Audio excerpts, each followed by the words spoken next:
of No the United puppet. States. Where did you find? Her name Where is did you Elise. find? 4 cops down. Get out of here!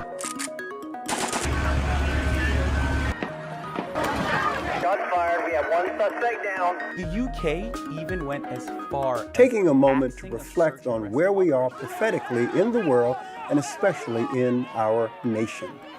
We have been through an interesting and unprecedented election cycle.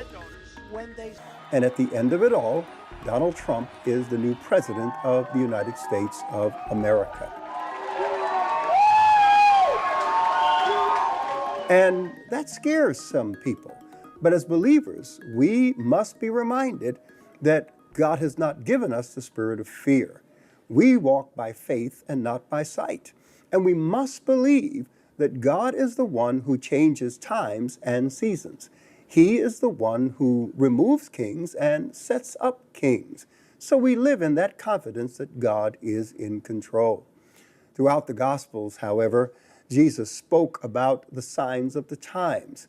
Signs are prophetic indicators emanating from the character of the culture, as well as notable events taking place within this period of human history. The scriptures teach that the characteristics of these last days are as follows. There will be the compression of time. Does it seem like the days are moving faster, the months and the years as well?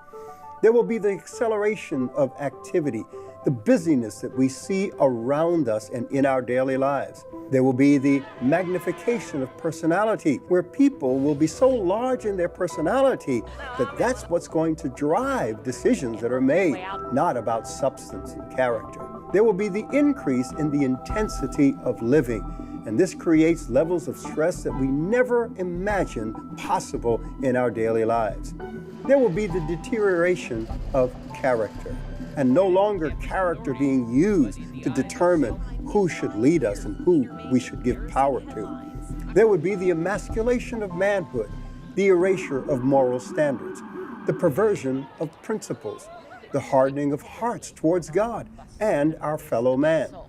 And finally, there will be doctrines of devils. And these are demonically inspired rationalizations of men's minds and reason to take the place of revealed truth.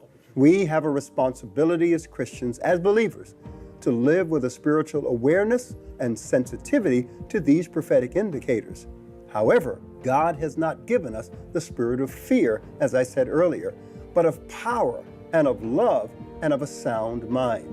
For the Christian, peace is not the absence of trials and tribulation. Peace is the presence of trust in God.